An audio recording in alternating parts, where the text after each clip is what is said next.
Good afternoon 10th class. आज से हम लोग एक नया चैप्टर स्टार्ट करेंगे, मनी एंड क्रेडिट। ये आपके इकोनॉमिक्स का 3rd चैप्टर है और हिंदी में मुद्रा और साख कहते हैं, राइट। तो इसमें हम मनी के यूजेस क्या हैं और मनी किन किन फॉर्म्स में कहाँ कहाँ डिपॉजिट होते हैं, किन किन फॉर्म्स में अवेलेबल होते हैं, उनके क्या क्या फंक्शंस होते हैं, ये सब कुछ हम इसमें पढ़ेंगे। तो पहला आपका टॉपिक है money as a medium of exchange.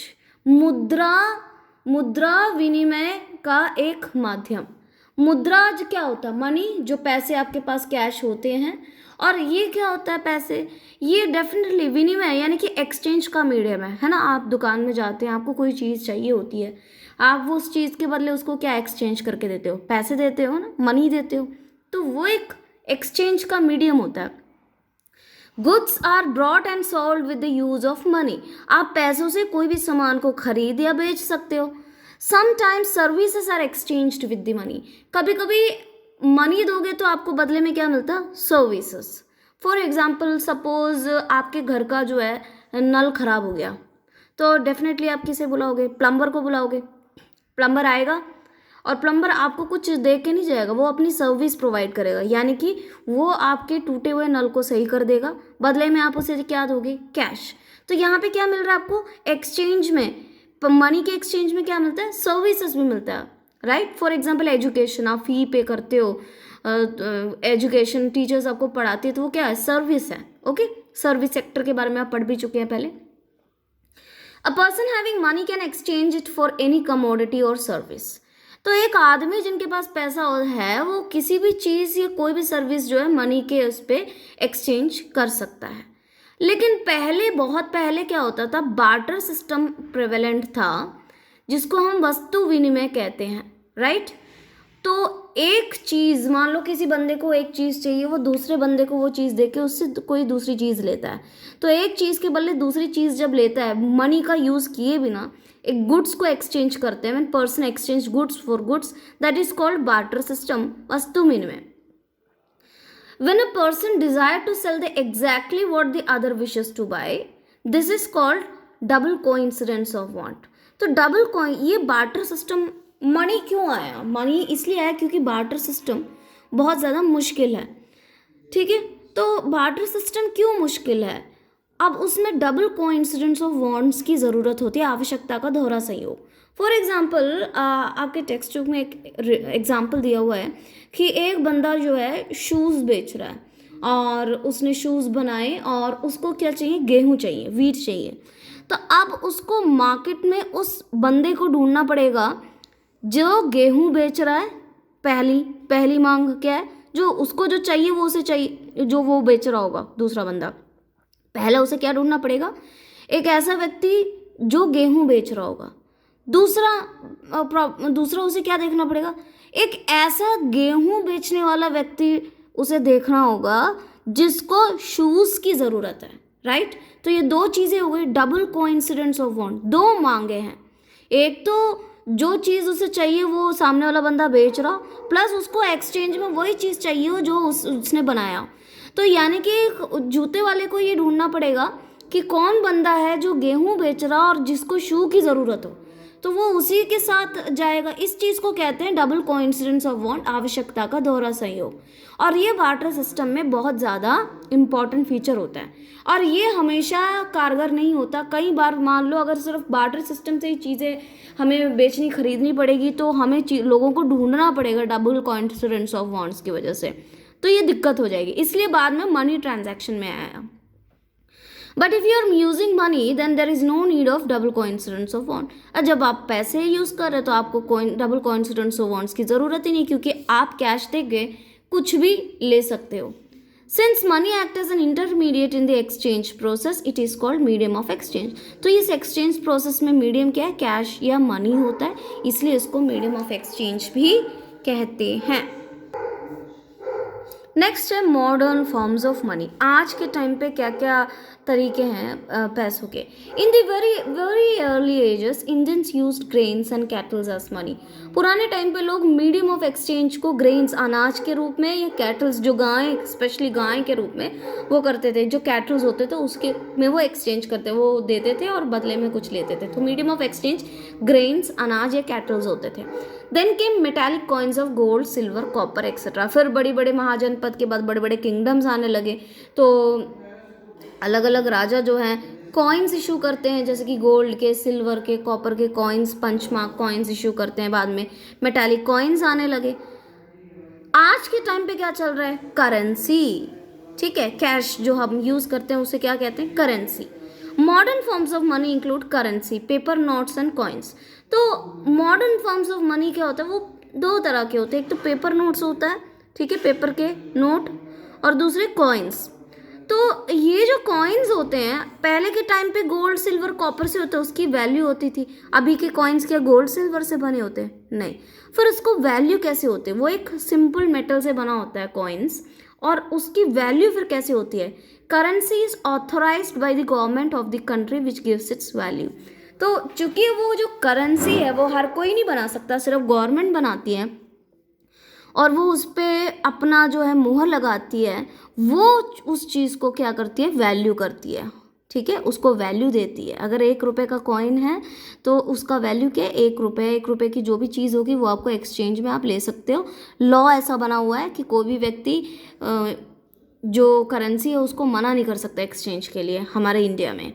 In India, the Reserve Bank of India issues currency notes on the behalf of central government. India में कौन सा बैंक कैश इशू करता है? करेंसी नोट्स बनाता है। रिजर्व बैंक ऑफ इंडिया जो है currency notes जो है सेंट्रल गवर्नमेंट की तरफ से उसे बनाता है, छापता है, और वो बाकी अलग अलग बैंक्स में प्रोवाइड करता है। डिपॉजिट्स विथ बैंक, बैंकों में निक्षेप। अब दूसरा फॉर्म क्या है? एक फॉर्म तो आपने देखा कि करेंसी है, मनी का फॉर्म। दूसरा है बैंक में जो डिपॉजिट है। आजकल के टाइम पे सबका अकाउंट बना हुआ है ना, सब लोग बैंक में जो है बैंक से ट्रांजैक्शन करते हैं बिना पैसे के इस्तेमाल किए। बैंक में आप कैश डालते हैं, बैंक से कैश लेते हैं। तो बैंकों में जो आपके डिपॉजिट्स हैं, जिसको हम कहते हैं निक्षेप, जो आपका कैश पड़ा हुआ है, वो भी एक तरह का मनी का फॉर्म है, ओके, रूप है, ठीक है। Banks give interest on the deposit. In this way people money is safe with the banks. Bank क्या करता है? हम जब एफडी, आपने सुना होगा एफडी वगैरह करते हैं, या सेविंग अकाउंट में सेविंग अकाउंट के लिए एफडी और आरडी वगैरह करते हैं, तो हम पैसे उसमें डालते हैं, तो क्या मिलता है हमें बदले में? हमें वो लोग इंटरेस्ट देती है। तो कहते नहीं है कि इतने साल के लिए एफडी करा दो तो इतने साल के बाद आपके इतने ज़्यादा बन के आ जाएंगे पैसे। तो वो क्या है? इंटरेस्ट की वजह से बैंक हमारे डिपॉजिट्स पे कुछ पर्टिकुलर अकाउंट पे हमें क्या देती है? इंटरेस्ट देती है। The bank account from which account can be withdrawn, account from which account can be withdrawn on demand is called demand deposit. तो ऐसे बैंक अकाउंट जिसमें से हम यहाँ पे मनी आएगा, कैश जो है हम विदड्रॉ कर सकते हैं अपनी मर्जी से, उस टाइप के अकाउंट को हम डिमांड डिपॉजिट कहते हैं, मांग जमा खाता, ठीक है। तो हम अपनी मर्जी से कभी भी डिमांड डिपॉजिट से मर्जी कैश डाल भी सकते हैं, कैश निकाल भी सकते हैं, राइट। बट इसका एक और फीचर है, डिमांड डिपॉजिट्स के एक फीचर है, you can pay from cheque also. अगर आपके किसी बैंक में डिमांड डिपॉजिट है तो यू कैन डू, आपके अकाउंट में सेविंग अकाउंट के भी मिलते हैं, आपको क्या मिलता है? चेक मिलता है। क्या मिलता है? चेक। आप पेमेंट चेक से कर सकते हो। चेक क्या होता है? हिंदी में भी इसे चेक बोलते हैं। A cheque is a paper instructing the bank to pay a specific amount from the person's account to the person whose name the cheque has been issued. Cheque क्या होता है? बैंक का पेपर होता है वो, जो कि बैंक एक इंस्ट्रक्शन दे रहा होता है उस पेपर में कि आपको इतना अमाउंट जो है, जिसका अकाउंट नंबर बना हुआ है, अकाउंट नंबर उसमें मेंशन है, उस बंदे के अकाउंट से, जिस बंदे का नाम उसमें लिखा है, उस बंदे को जो है वो कैश देना है, राइट। तो ये चीज़ होती है। तो यहाँ पे क्या हो रहा है? आप किसी को पे कर रहे हो एक्चुअली में विदाउट यूजिंग द कैश। आपने कैश को हाथ भी नहीं लगाया, आपने किसी को पे किया, कोई पेमेंट लेने आया, मान लो 1,00,000 2,00,000, आपने क्या किया? फटाफट चेक फाड़ा, चेक में उसका नाम लिख के, पेमेंट लिख के, अपना साइन करके उसे दे दिया। अब वो बंदा क्या करेगा? उस चेक को अपने बैंक अकाउंट में डिपॉजिट करेगा। इतने दिन के बाद उसके अकाउंट में उतने पैसे आ जाएंगे, चेक क्लियर होना इसे कहते हैं। तो आपको कैश को हाथ भी नहीं लगाना पड़ा, कैश का यूज ही नहीं हुआ, आप चेक से भी जो है एक्सचेंज मनी कर रहे हो। Cheques makes it possible to directly settle payment without the use of cash, cash के बगैर। नेक्स्ट है लोन एक्टिविटीज ऑफ बैंक, बैंकों की ऋण संबंधी गतिविधियां, वेरी इंपॉर्टेंट। बैंक, देखो बैंक में बहुत सारे लोग अपना कैश डिपॉजिट करते हैं, है ना, बैंक में एफडी कराते हैं, आरडी कराते, कईयों के सेविंग अकाउंट होते हैं, कईयों के डिमांड डिपॉजिट्स होते हैं, बहुत सारे डिपॉजिट्स होते हैं। तो वो के इंसान क्या करता है, इंसान के पास जब एक्स्ट्रा पैसे होते हैं, वो सेविंग करना चाहता है, एक्सपेंडिचर के बाद जितने भी पैसे बचते हैं वो क्या करता है, वो बैंक में सेव करता है ताकि उसे इंटरेस्ट मिले। तो बैंक में जितने भी पैसे लोग जमा करते हैं ना, उसका सिर्फ 15% कैश जो है बैंक अपने पास रखती है। वो 15% कैश किस लिए रखते हैं, for those who come to withdraw money, क्योंकि कई बार जो है लोग आ जाते हैं, पैसे निकालने आ जाते हैं बैंक से, तो उसके लिए 15% जो मनी है वो अपने बैंक वाले अपने पास रखते हैं। फिर बाकी कहाँ गया, बाकी 85% मनी का वो क्या करते हैं, bank use major portions of the deposit to give loan. बाकी जो 85% जो उनके पास पैसे पड़े होते हैं, बैंकों के पास रुपए होते हैं, वो उसका क्या करते हैं, वो एज अ लोन देते हैं। तो बैंक क्या है, बैंक में लोग सिर्फ पैसे डिपॉजिट करने नहीं आते, कई लोगों को पैसों की ज़रूरत होती है, ज़्यादा पैसे की ज़रूरत होती है, तो वो क्या करता है, बैंक में जाके लोन लेता है। ठीक है, वो लोन लेता है घर के लिए, गाड़ी के लिए या बिजनेस के लिए वो लोन लेता है, राइट। और वो एजुकेशन के लिए भी लोन मिलता है। तो वो जब थोड़ा ज़्यादा पैसे चाहिए होता है तो इंसान कहाँ भागता है, बैंक में भागता है और वो लोन लेता है। So bank mediate between those who have surplus funds and those who are in need of this fund.